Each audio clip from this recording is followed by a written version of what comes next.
आज हम बात करने वाले हैं बिहार में जो एस्टेट होने वाला है उसकी नोटिफिकेशन की बात करने वाले हैं।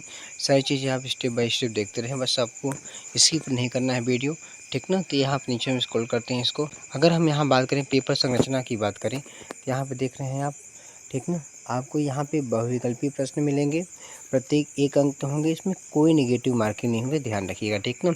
यहाँ पे आप देखिए माध्यमिक कक्षाओं के लिए निर्धारित पाठ्यक्रम पेपर 1 है, ठीक ना। मतलब 9 से 10 के लिए अगर आप टीचर बनना चाहते हैं तो आपको पेपर 1 देना पड़ेगा। 11 से 12 अगर आप देते हैं तो आपको यहाँ पेपर 2 देना पड़ेगा, ठीक ना। पेपर 1 9 से 10, पेपर 2 11 से 12 आपको पढ़ाने के लिए मिलेगा, ठीक है। अगर पेपर 1 में हम विषय की बात करें तो यहाँ पे आप देख पा रहे हैं आपके पास विषय क्या क्या है।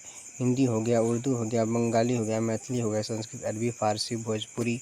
उसके नीचे यहाँ पर देखेंगे तो आप, ठीक है, तो यहाँ पे आपको मिलेगा अंग्रेजी है, आपका गणित है। गणित के बाद यहाँ पे विज्ञान है, सामाजिक विज्ञान है। इसके अलावा भी यहाँ पे सब्जेक्ट आपको देखने को मिलेगा। शारीरिक शिक्षा है आपका, ठीक ना। उसके बाद संगीत विषय है, ललित कला है, नृत्य विषय है, ठीक ना। तो इस तरीके की सारी चीज़ें हमारे पास विषय मिलेंगे। यहाँ पे योग्यताएं जो दी हैं वो भी आपको यहाँ पर मिलेंगी सबके सामने, ठीक है। इसमें क्या योग्यता होनी चाहिए, जैसे देखिए मान लीजिए आपको गणित से देना है तो आपको यहाँ पे दिया गया है किसी मान्यता प्राप्त विश्वविद्यालय से स्नातक या पर स्नातक, ठीक ना।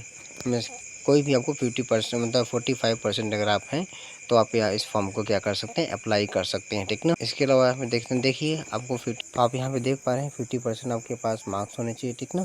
और इसके साथ साथ आपका बीएड भी होना चाहिए, ठीक ना। तो आप इस फॉर्म को क्या कर सकते हैं, अप्लाई कर सकते हैं। मतलब पेपर 1 के लिए आपके पास जिस विषय से आप भरना चाहते हैं तो आपको उसमें क्या करना है, आपको ग्रेजुएट होने चाहिए और उसमें 50% आपके मार्क्स होने चाहिए, साथ में बीएड आपका होना चाहिए, ठीक है। तो आप इस फॉर्म को क्या कर सकते हैं, आप इस फॉर्म को अप्लाई कर सकते हैं। उसके बाद यहाँ पे आप देखिए विषय आपको कॉम्बिनेशन दिया गया है, ठीक ना, ध्यान रखिए।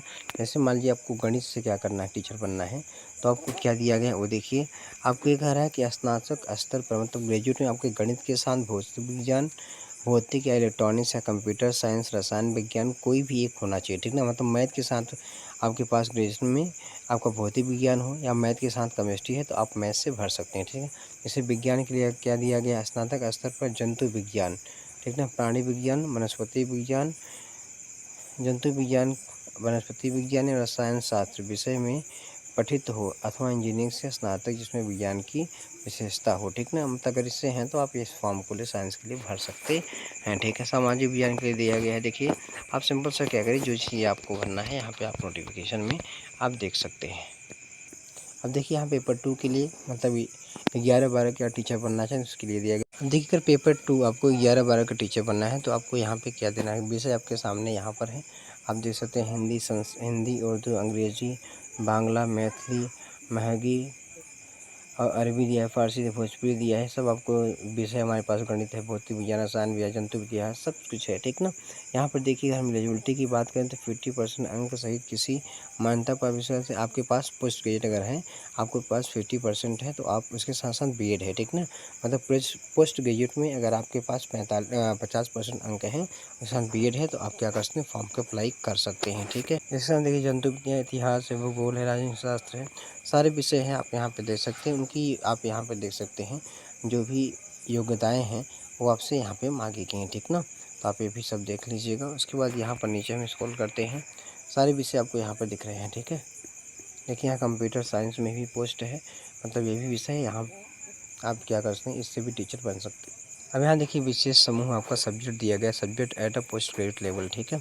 अब यहाँ पर देखिए जैसे आप फिजिक्स के लिए बात की गई तो फिजिक्स में आप physics, electronics, applied physics, nuclear physics, chemistry की बात करें केमिस्ट्री या बायोकेमिस्ट्री हो, ठीक है। इससे मैथ के लिए यहाँ देखिए मैथमेटिक्स है, अप्लाई मैथमेटिक्स, ठीक ना। तो इस तरीके से आपको यहाँ पे आपको दिया गया है, ठीक है। हम बात करते हैं एग्जाम पैटर्न की बात करते हैं तो यहाँ ध्यान रखिए आपको 100 आपके क्वेश्चन 150 क्वेश्चन आपके होंगे, 150 अंक के होंगे, इसमें कोई निगेटिव मार्किंग नहीं है, ठीक ना। अब यहाँ पे 100 जो क्वेश्चन होंगे आपके विषय के होंगे, 50 क्वेश्चन यहाँ पे शैक्षणिक कला और अन्य दक्षता से संबंधित होंगे। कुल 150 आपको अंक यहाँ पे प्रश्न है, 150 अंक भी आपके पास रहेंगे। अगर आप भारत से हैं तो आप क्या करते हैं, अधिक ना आवेदक भारत का नागरिक हो, आप इस फॉर्म को क्या कर सकते हैं, अप्लाई कर सकते हैं। बस ध्यान रखेंगे जो बिहार वाले हैं वो कैटेगरी का लाभ उठा सकते हैं, लेकिन जो अदर कास्ट वाले हैं वो सिर्फ जनरल कैटेगरी में ही चूज़ किए जाएंगे, मतलब उनको मिलेगा, ठीक ना। अब यहाँ पे उम्र की छूट देख लीजिए, यहाँ पर दिया गया है, ठीक ना। अंतर्राष्ट्रीय पुरुष के लिए यहाँ 37 वर्ष है, मतलब अधिकतम 37 वर्ष आपकी आयु है, ठीक ना। महिला के लिए 40 वर्ष है, यहाँ पे पिछड़ा वर्ग पुरुष महिला के लिए 40 वर्ष है, यहाँ पे आप एज भी देख सकते हैं, ठीक ना। उसके अलावा यहाँ बात करें हम, अब बात आती है कि जो आप एग्ज़ाम स्टेट देंगे उसमें मिनिमम आपको कितने अंक प्राप्त होंगे। सामान्य कैटेगरी के आप हैं तो 50% आपको अंक प्राप्त करने होंगे, मतलब 150 में आपको 75 नंबर लाने होंगे, ठीक ना। इसे ही आप जनरल से हैं, मतलब अगर अदर स्टेट से हैं तो आपको 75 नंबर लाना पड़ेगा, और बिहार से अगर आप जनरल में हैं तब भी आपको 75% लाना पड़ेगा, ठीक ना। ध्यान रखिए कैटेगरी का लाभ केवल बिहार वाले ले सकते हैं, अदर स्टेट वाले नहीं ले सकते हैं, ठीक ना। अदर स्टेट के जनरल में ही गिने जाएंगे, ठीक ना। तो यहाँ पर आप देख लीजिए इस पूरे परसेंटेज आपको दिखाएगा कि किस कैटेगरी में कितने आपको परसेंटेज लाने हैं, ठीक ना।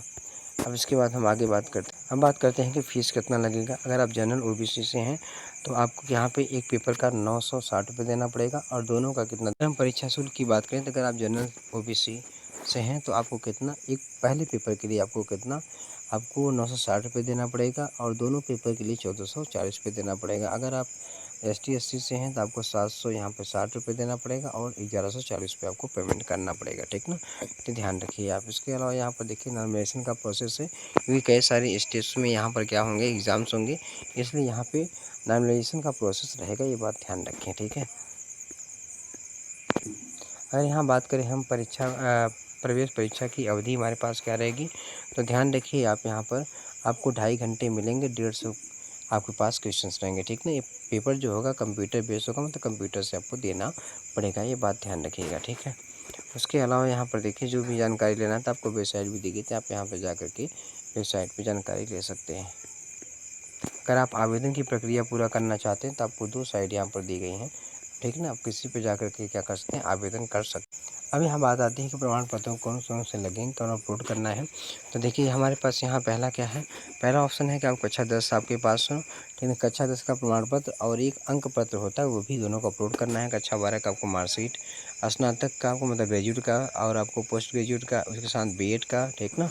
उसके साथ यहाँ पे अगर आपके पास कोई अन्य कोई अगर योग्यता है तो उसका भी आप कर सकते हैं, ठीक ना। उसके बाद यहाँ पर निवास की बात किया गया है और जात की बात की गई, ठीक ना। अगर आप निवास कहाँ, अगर अलग कहीं राज्य के हैं तो आप यहाँ पे निवास लगा सकते हैं, ठीक ना। उसके बाद जाति यहाँ प्रमाण पत्र लगाइएगा, ठीक ना।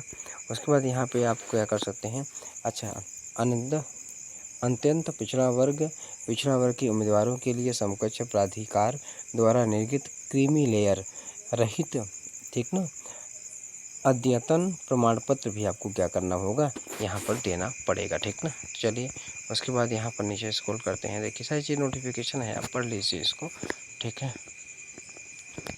अगर कोई आपको परीक्षा से मतलब जानकारी लेनी है तो आपको यहाँ पे हेल्पलाइन नंबर दिया गया है, हेल्प नंबर है, आप इस पर फ़ोन करके पूछ सकते हैं, या तो आपको यहाँ पे एक ईमेल ID भी आपको दी गई है, ठीक ना। अच्छा, इसके बाद यहाँ पर देखें तो इस प्रकार से नोटिफिकेशन जो छोटी बड़ी बातें थी हमने आपको बता दी, ठीक।